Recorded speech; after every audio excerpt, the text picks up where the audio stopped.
Que l'on croit ou pas à la voyance, on estime aujourd'hui à plus de 15 millions le nombre de consultations en France chaque année. Se faire lire l'avenir est une pratique de plus en plus courante, mais ce don hors norme en laisse évidemment certains très sceptiques. C'est le cas justement de Laurent, prêtre et surtout ancien candidat de l'émission Secret Story, souvenez-vous, qui a accepté de rencontrer la voyante Sabine Gorge pour une expérience de consultation très particulière. Alors va-t-elle lui prouver que son don est bel et bien réel? Et puis surtout, comment Laurent va-t-il réagir face à ces révélations? Regardez.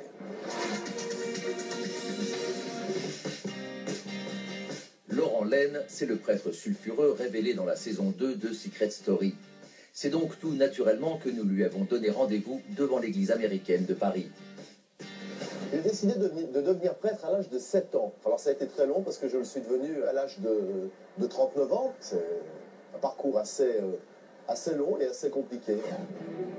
Aujourd'hui, il va abandonner sa panoplie de prêtre pour vivre une expérience de voyance exceptionnelle. Entre futurs proches, oui, tout à fait. C'est avril, mai, quelque chose d'important pour nous, ça va marcher. Ah oui? et voyance flash, Un prêtre, je dirais pas ça. vous verrez comment Laurent, sceptique au départ, va être troublé par les révélations fracassantes de l'une des plus grandes voyantes de France.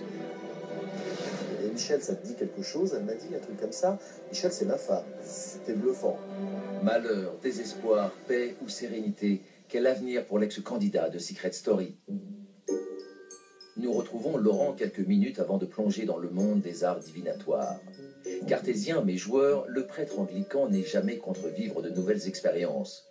Qu'il s'agisse de télé-réalité, de musique ou même de candidature présidentielle, Laurent Laine voit en la voyance une nouvelle expérience pleine de surprises.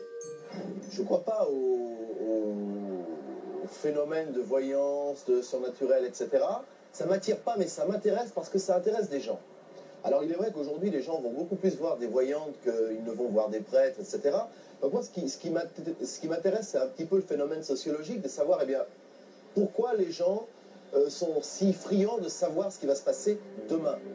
En dépit de son grand scepticisme, Laurent n'est pas sectaire, bien au contraire. C'est vrai que je suis en train d'enregistrer un album à mon âge, on va dire que c'est un petit peu, on va pas dire que c'est l'album de la dernière chance, mais c'est peut-être important qu'il marche là. Alors oui, effectivement, c'est la question que je vais lui poser.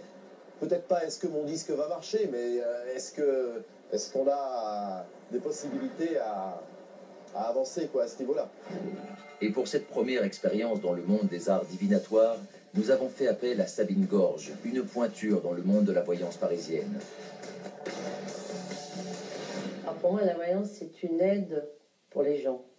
Parce que les gens, ça a toujours été, depuis la nuit des temps, on se pose des questions. Bon, évidemment, je ne suis pas Dieu, hein.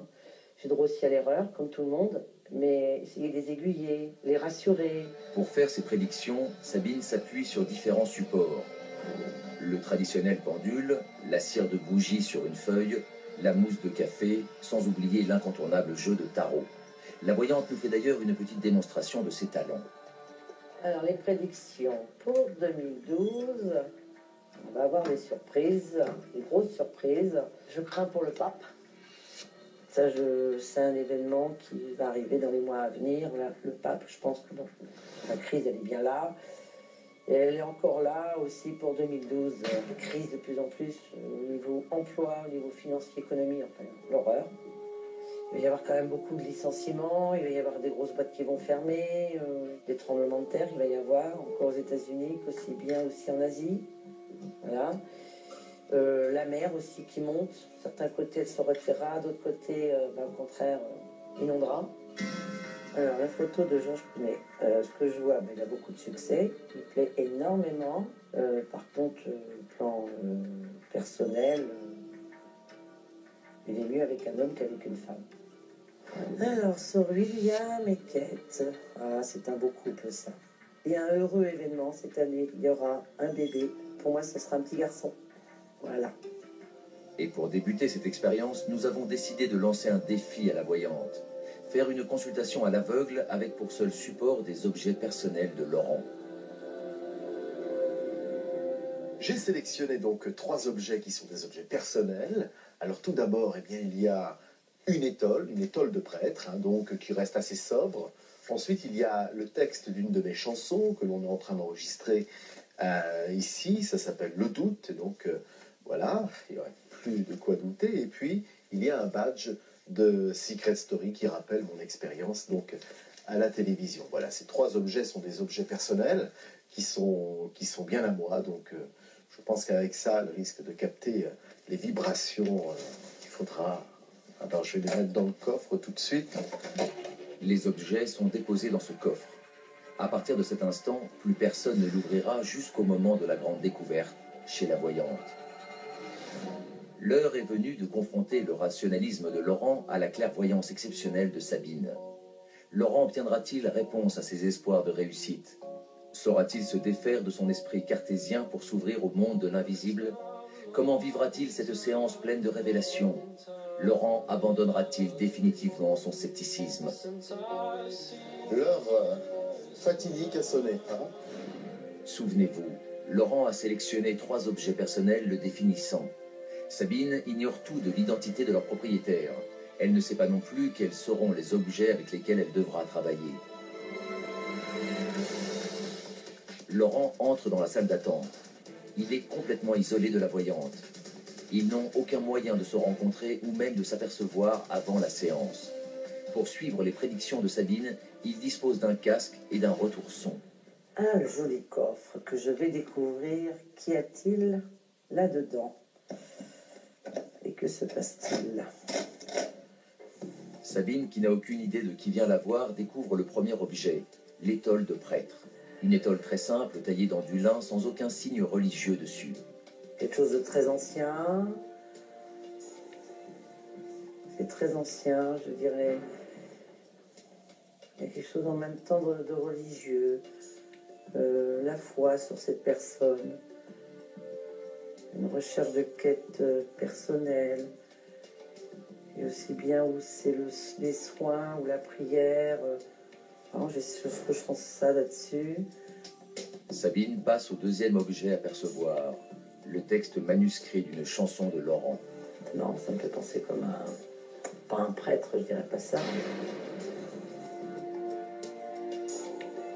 Ça touche un peu très spirituel, très dans une recherche d'une quête, d'une vérité. C'est quelqu'un quand même qui a eu des soucis il y a plusieurs années. Une enfance difficile, surtout vers l'âge de entre 8 ans et 10 ans. J'ai décidé de devenir prêtre à l'âge de 7 ans. C'est un parcours assez long et assez compliqué. Et là, cette personne a eu un vrai virage, surtout là, il y a 3 ans.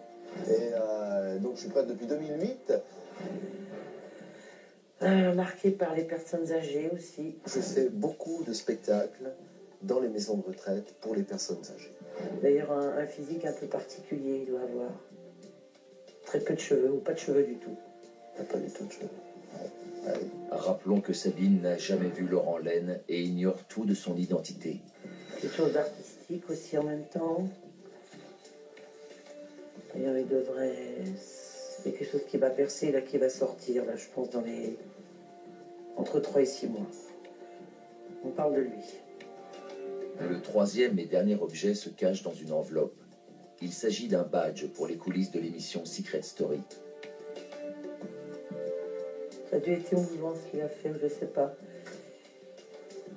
Je pense qu'il a dû... Il a pété un câble, j'en sais rien. J'ai révélé mon secret, donc j'ai convoqué tout le monde, je les ai mis dans le salon, et là je leur ai dit que j'étais prêtre. Voilà. Je n'ai pas souhaité aller plus loin. J'avais fait presque 2 mois et demi, amplement suffisant. Voilà ce que je peux dire. La séance est terminée.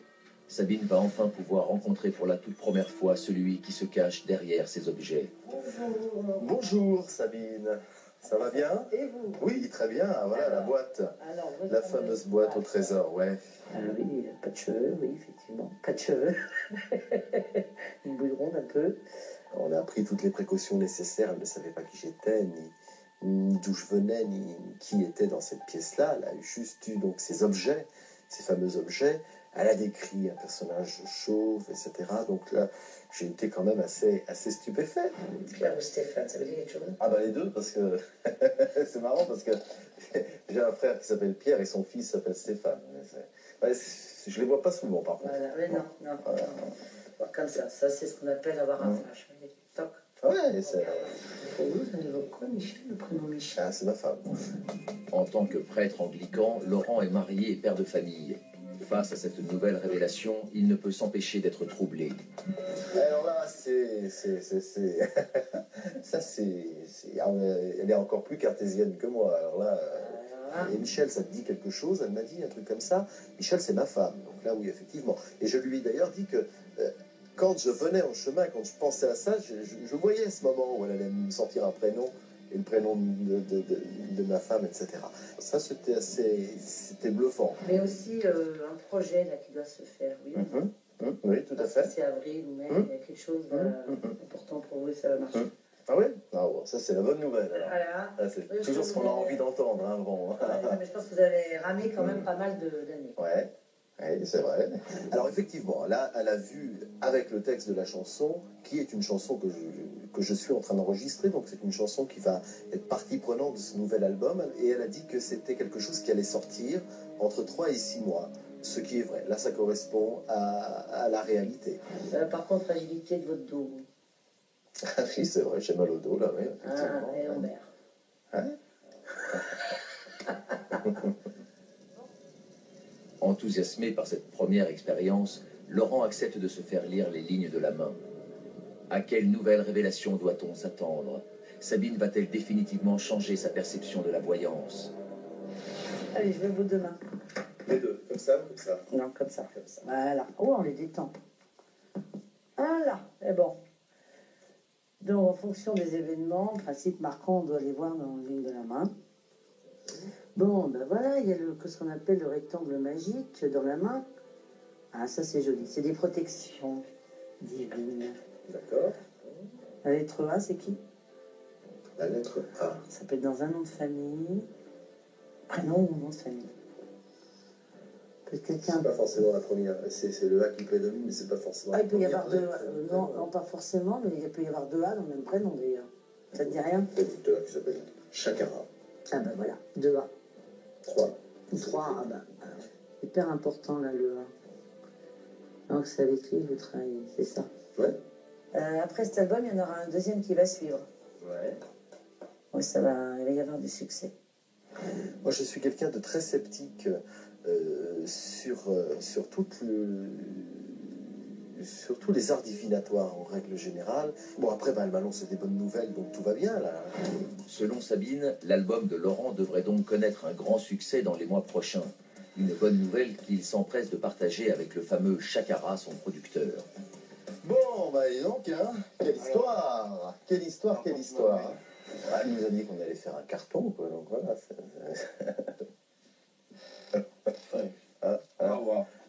Cross the fingers. À l'issue de cette séance de voyance totalement surprenante, Laurent Laine, cartésien convaincu, reconnaît qu'il a été troublé par l'exactitude des révélations de la voyante. L'homme d'église qu'il est tient à saluer le travail de Sabine.